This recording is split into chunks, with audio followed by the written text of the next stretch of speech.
এটা একটা কমন প্রশ্ন। আপনারা কি সবাই মা হয়েছেন? আচ্ছা, আপনারা কি কখনো মা হওয়ার সময় কেবিনে ছিলেন? আচ্ছা, মানুষ যখন এই ডেলিভারির সময় কেবিনে থাকে তা শুধুমাত্র ভিডিও করার জন্য বা রোজগারের জন্য? যারা আমরাই যেরকম, আমরা তো ইউটিউব করতাম না বা কিছু তখন করতাম না। তো তখন যে কেবিনে ছিলাম শুধু ব্লগ করার জন্য? আচ্ছা, মা বাবা যখন কোনো নাতি নাতনিকে দেখতে আসে বা কোনো মা বাবাই তার সন্তানের দিকে সন্তানকে দেখতে আসে, তখন কি হাতে দামি গিফট থাকাটা জরুরি, না তাদের প্রেজেন্সটাই জরুরি? মা বাবা পাশে আছে, মা বাবার মুখটা দেখে ডেলিভারি রুমে ঢোকার সময় যে শান্তিটা, এটা কি কোনো সোনার বড় চেইন বা হার বা রূপোর হার দিয়ে পোষানো যায়? প্রশ্নটা আপনাদের জন্য। মানুষ মানুষকে ভালোবাসে শুধুমাত্র কন্টেন্ট করার জন্য? একটা মানুষের কালচার বা ক্লাস শুধুমাত্র গিফট দেওয়া দেখেই বোঝা যায়? এই প্রশ্নগুলি আপনার জন্য। আর ম্যান্ডি, একটা কথা তোমার পার্টিকুলার তোমার জন্য, তুমি বলেছো না আমার ঘর আমি সাজাবো, আমি কি করব না করব এত লোকের ধার ধারবো না। যদি লোকের ধার নাই ধারো তাহলে তুমি ভিডিওতে কথাগুলি বলবে না। জাস্ট তুমি তোমার ননদকে দেখো, হাউ টু ইগনোরের শিক্ষাটা তোমার ননদ থেকে নাও। কারণ নাহলে তুমি কোনো কিছু করলে পরেই বলছে হ্যাঁ এটা আমি বলেছি, এটা আমি বলেছি। দেখো, এই কাঠদানা জামদানি কাঠদানা জামদানি করতে করতে কাঠদানা জামদানি নিয়েই চলে আসলো। এটাকেই বলা হয় ফেক কম্পিটিশান। তোমার মতো কোয়ালিটি জিনিস আনতে পারবে না, কিন্তু মার্কেটে তোমাকে টেক্কা দেওয়ার চেষ্টা তো করতে পারবে। হলোই বা লোক দেখানো, হলোই বা কেউ কিনলো না, সেটা দেখাতে তো পারবে। যেই দোকানে একটা টিপের পাতা বিক্রি হয় না, সেখানে কাঠদানা জামদানি কটা বিক্রি হবে ডাউট তো আমার অবশ্যই আছে। আর ম্যান্ডি, এত পেটে ব্যথা এত মাথা ব্যথা প্রায় দিনই বলো, খুব কি দূর অ্যাপেলোটা? সমুর জন্য ঠাস করে চলে গেলে, দেখিয়ে চলে আসলে, নিজের জন্য এত অবহেলা কেন? এত অবহেলা কেন? শরীরের খেয়ালটা না খুব দরকার। তাহলে একবারে বিছানায় পড়ে গেলে তখন আর ঠিক করা যাবে না, বুঝলে? চলো ভিডিওটা শুরু করছি।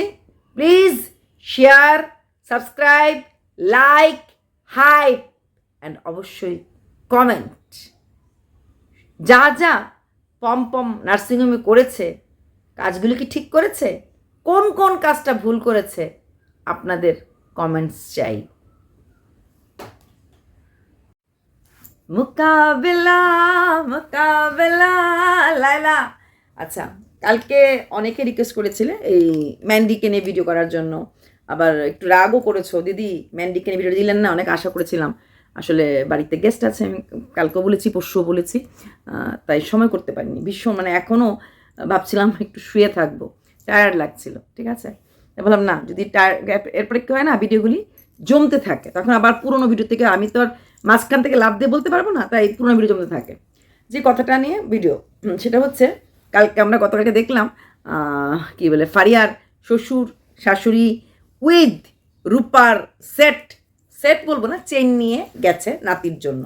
তা আমিও জিজ্ঞেস করেছিলাম যে এটা তো সত্যি কথা, ছেলের বউয়ের বাচ্চা হবে, রাত্রেবেলায় খবর পেয়েছে, ছেলে একা এসেছে, না শ্বশুর বাবা না নিজের বাবা, যত কিছু ওরা বলুক না কেন, যত অজুহাতই দেখ না কেন, বাড়ির ঘর দূর হ্যান দূর, এটা মানার মতো না এত রাত্রে।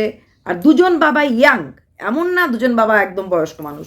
ওরা চাইলেই রাতটুকুর থেকে 6টার সময় চলে গেলে বাড়িতে পারতো, যে মাকে নিয়ে আসতে লাগবে, একা আসতে পারবো না, 6টার সময় গেলেও কিন্তু যে রাত, আর তারপরও যদি না হতো তাহলে কৌশিককে দিলে পারতো। আমি আমার পয়েন্ট থেকে এক ফোঁটাও নড়ছি না, যে কাজগুলি ওরা ভুল সেগুলি তো ভুলই আমি বলবো। বা যেই সরকার কাকু এতদিন ধরে কি বলে গাড়ি নিয়ে আপ ডাউন করেছে, যদি ওই দিন রাত্রেবেলা ওনাকে নিয়ে আসতো, রাতটুকুন সবাই মিলে গাড়িতে ঘুমালে 6টার সময় উঠে চলে যেতে পারতো নার্সিংহোমে, সেটা করতে পারতো, সেটা করেনি। এটা আমার কাছে সত্যিই অবাক লেগেছে। এবার আসছি, আর তোমরা অনেকে দিদি সরকারবাবুর কাছে পম বলতে অবশ্যই মুখ দিয়ে না ওর নামটা আসে না, ঠিক আছে, পমই বলছি, সরকারবাবু বলছিলাম, সরকারবাবু শুনতে ভালো লাগে না। ওই ফারিয়া ফারিয়া ও ফারিয়া ও ফারিয়া ফারিয়া শুনতেই ভাল লাগে, আর পম শুনতেই ভাল লাগে। ওকে চলো ডান, তোমাদের কথা ডান। তো ফারিয়াকে দেখলাম, অবাক লাগলো, যেটা আমার খারাপও লাগেছে। তুমি এগুলো কি করছো পম্পম? ব্রাশ, থুতু, কুলকুচি এগুলি মানুষ দেখায়, এটা ঠিক আছে? যে কীভাবে বেশি কদিন পর তুমি পানের পিক, মানুষ এরকম জানো তো, এরকম পান দাম থাকে এরকম বড় বড় পেতলের, বড় লোকদের বিশাল বড় বড় পেতল থাকে না, হাট করে থাক করে পানের পিক, ওগুলো দেখাবে। ব্রাশ করছে, একটা ওই গামলা নিয়েছে, নার্স এসেছে, বোতল দিচ্ছে, কুলকুলি, এইগুলি কেউ ভিডিও করে? ভিডিওতে কন্টেন্ট এগুলি হয়? মানে এটা আমার কাছে খুবই সত্যি অবাক লেগেছে। এতটা দেখিও না, এগুলি দেখলে সেটা রি রি করে, ভালো লাগে না। তো তারপর ওটা দেখালো শ্বশুর শাশুড়ি এসেছে, এবং শাশুড়ির খুব কষ্ট হয়, উবেরে আসতেও কষ্ট হয়, মানে উনি জার্নি করতে পারেন না, হয়তো শুধু বাইকে উঠেই যাওয়া আসা করতে পারেন, কারণ ওনাকে ট্রেনের পর উবের ঠিক করা আছে, তাতে ওনার কষ্ট হচ্ছিল। ঠাম্মা হতে হবে, একটু কষ্ট করতে হবে না, তো কষ্ট থাকতেই লাগবে। তো আবার ওই ঠাম্মা দাদু এসেছে সঙ্গে আবার ওই নাতিটাকে নিয়ে, কি আশ্চর্য সত্যি। আমার এতটুকুন এখন আর যে বাচ্চা মানুষকে নিয়ে বলবেন না, স্নেহ একদম না। ঠাম্মা দাদুকে নাতি ছাড়ে না, ঠিক আছে, হসপিটালে আসতেই পারে ভাইকে দেখতে, কিন্তু এটা তো না, জানি ফ্যাক্টটা কি, এই ছেলেটা ঠাম্মা দাদুকে ছাড়েই না। মানে এটা টু মাচ। মা বাবার কন্ট্রোল নেই, ঠাম্মা দাদুর কন্ট্রোল আছে, এটা ভাবতেও কিন্তু আমি ঠিক রাজি না, যে যাই বলুক না কেন। তারপর পমপম ওই গলা ভাত তরকারিটা কোনো রকম, ও আর এখন বাইরে খায় না, বোধহয় ভেতরেই খায়। তারপরে বলছে না খেতেই লাগবে। আবার ফারিয়ার এই বিস্কিট, ওই বিস্কিটটা আছে এনেছো? ফারিয়া, এই যে তোমার প্রেশার, এই যে তোমার শরীর খারাপ, এটা কারণটাই ছিল খাওয়া। এখনও যদি জিভটাকে তুমি একটুখানি বন্ধ না করো, যদি এখনও ওইভাবে আগের মতো খেতে থাকো, বাচ্চার কিন্তু সহ্য হবে না, বাচ্চার পেটে সইবে না। একটু হালকা, শুধু তোমার জন্য না, বাচ্চার জন্য না, এই সময়টাতে হালকা খেলে এই ভেতরের যেই মানে আমাদের সেলাই টেলাই যা হয়েছে এগুলি খুব মানে তাড়াতাড়ি শুকিয়ে যায়। একটু পেটটা খালি থাকে সময় ভালো। হ্যাঁ, এই বিস্কিট খাবো, ওই বিস্কুট খাবো, এত খাই করে না। প্রেশারের রুগীরা নর্মালিও, হাই প্রেশারের রুগীরা একটু কম কম খায়, সেখানে ওর মানে একটা প্রচণ্ড খাওয়ার নেশা থাকতেই পারে। এই সময় খাওয়ার নেশাতে ওই হালকা ওই গলা ভাতি দেবে, স্যুপ দিতে পারে, তারপরে যেরকম লাউয়ের তরকারি দেয়, যেহেতু বাচ্চাকে ফিট করানো হবে, এরকম খাওয়া। এখন তেলে চপের চপ এগুলি কেউ দেবে না। একটু সংযত হওয়া দরকার। মা হয়েছো, মোটামুটি 4-5 মাস তো একদম হালকা পুলকো খাওয়া খেতে লাগে বাচ্চাটার, নাহলে বাচ্চাটা কষ্ট পাবে। মার ওরকম খাওয়া যদি বাচ্চা ফিড করে তাহলে কষ্ট হবে, যদি না ফিড করে তাহলে অসুবিধা নেই, তাহলে তো যত খুশি বিরিয়ানি খাও, যত কিছু খাও, যা আসবে না। প্লাস তোমার নিজের জন্যও ভালো না এই সময়। এই ভেবো না ডেলিভারি হয়ে গেছে, প্রেশার এখন ডাউন হয়ে গেছে, না, তোমার নিজের জন্যও ভালো না, তোমার শরীরও জন্য ভালো না, এটা তোমাকে বুঝতে লাগবে। তারপর যেটা দেখলাম, ওদের এখানে একজন এসেছে গেস্ট, মানে ওনার সাবস্ক্রাইবার বোধ হয়, প্রচুর ভালো ভালো গিফট নিয়ে এসেছে, দারুণ গিফট, এবং যেগুলো কিনা খুব ইউজফুল। ফারিয়ার মা বাবা কিছু এখন মতো দেয়নি, হয়তো বাড়িতে গেলে দেবে। আশীর্বাদ তো আশীর্বাদই হয়, আর সব কিছুই কি আর বাইরের জিনিস দেখাতে লাগে? মনের আশীর্বাদটা কাজে লাগে, তাই না? আচ্ছা, এইবার আসছি। হ্যাঁ, ফারিয়ার দিদি বলছে এই যে ফারিয়াকে কেবিনে রেখেছে শুধুমাত্র ভিডিও করার জন্য, কারণ জেনারেল রাখলে পরে ভিডিও করতে পারবে না। হাই বোতল মাসি, আমরা কোন ভিডিও করেছিলাম? কেবিন মানে প্রাইভেসি, কেবিনের থাকলে নার্সরা ঠাস চলে আসে, প্রচুর আরাম কেবিনে। ওদের তো কিছু দেয় না, আমাদের তো নিউজ পেপার সবই ছিল, বা এরকম ওদেরটা কেবিনটা তাও ছোট, আমাদের কেবিনটাতে বসার জায়গাও ছিল, আবার শোয়ার জায়গাও ছিল। কেবিন মানে ভিডিও করার জন্য, মানে মূর্খ কিভাবে স্বর্গে থাকে ওকে দেখলে বোঝা যায়। জ্বালাটা প্রতিটি ক্ষেত্রে, তাই না? ফারিয়াকে চেষ্টা তো কম করা হয়নি যেন সে মা হতে না পারে। মানুষ ডেঞ্জারাস হয়, কিন্তু ওর মতো ডেঞ্জারাস একটা মেয়েকে তার মা যেন হতে না পারে, তার জন্য সে উঠে পড়ে লেগেছিল। সেখানে দাঁড়িয়ে প্রাইভেসির জন্য মানুষ কেবিন ভাড়া করে, আরামের জন্য করে।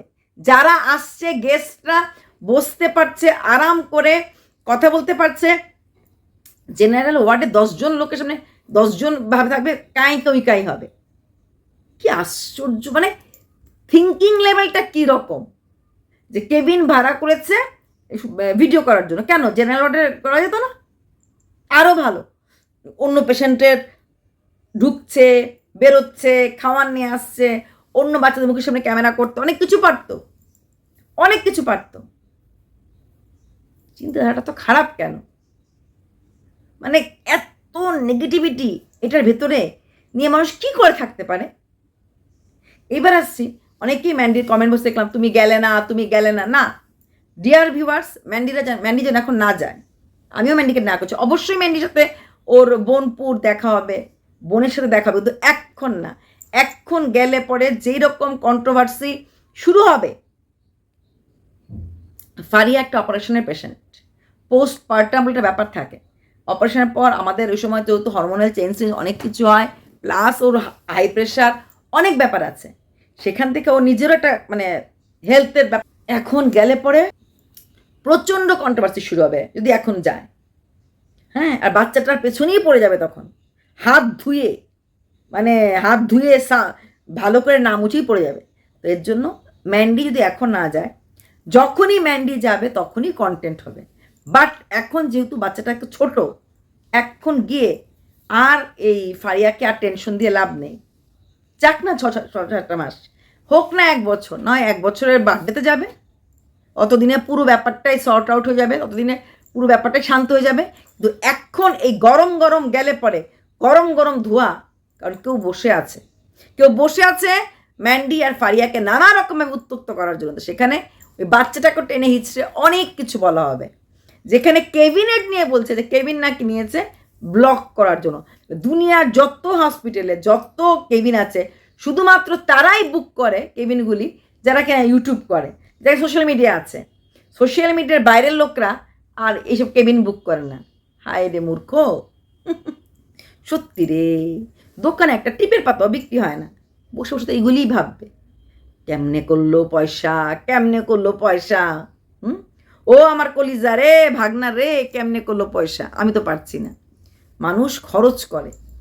ফারিয়া চাইলেই ছোট নার্সিংহোমে করাতে পারতো, কিন্তু ও খরচ করতে চেয়েছে, বাচ্চাটাকে ভালোভাবে আনতে চেয়েছে, পৃথিবীর আলো দেখাতে চেয়েছে। তার জন্য তুই হলে করতি, শর্টকাট কোনো হসপিটাল সেখানে করে ফেলতি, বুঝলি? আচ্ছা, তারপর গতকালকে ম্যান্ডি ভিডিও দেখলাম, সেখানে ম্যান্ডি একটু প্রবলেমে পড়েছে। ম্যান্ডির এক মামা আছে, সুজয় মামা, তাই না ম্যান্ডি? হ্যাঁ, ম্যান্ডি সুজয় মামার কাছে দিয়েছে। সেই মামা ম্যান্ডির এফবিটা ঠিক করে দিচ্ছে। আসলে তো নজর বুড়া হ্যাঁ রে ম্যান্ডি, তোকে আমি আগেও বলেছি, তোর এফবি, তোর টাকা, তোর গাড়ি, এখন আবার তুই বলছিস বাড়ি কিনবি, মাথার মধ্যে খারাপ হয়ে গেছে। তারপর বলবো হ্যাঁ, উনি প্রচুর চ্যানেল ইউটিউব বা ফেসবুক সব জায়গায় ঠিক করে দেন। হ্যাঁ, উনি ম্যান্ডির মামা করে দিতে পারবে। এটার সম্বন্ধে আমার ম্যান্ডির মা যতবার প্রবলেম হবে ততবার কিন্তু ওই ম্যান্ডির সেই মামাকে দিয়েই কাজগুলি করিয়েছে, এবং সাকসেসফুল আজকের দিনে দাঁড়িয়ে উনি কিন্তু রোজগার করছেন। ম্যান্ডির ভিডিওতে এমন কিছু, গতকাল ভিডিওতে এটাই ছিল মূল কথা, আর তারপর যেটা নর্মাল ভিডিও করে সেটাই করেছে। আজকের ভিডিওতে ম্যান্ডি আবার অসুস্থ, আবার ব্যথা হচ্ছে। ম্যান্ডি এত টাকা রোজগার করার পর, অ্যাপেলের মতো একটা জায়গাতে গিয়ে আসার পর, তখন তুমি তোমার বডির মাস্টার চেক আপ কেন করালে না? তোমার কোথায় কি রোগ আছে, কিসের জন্য কি হচ্ছে, পুরোটাই ওরা খুলে দেখতে পারতো। তাহলে কেন করলে না? কেন দেখালে না?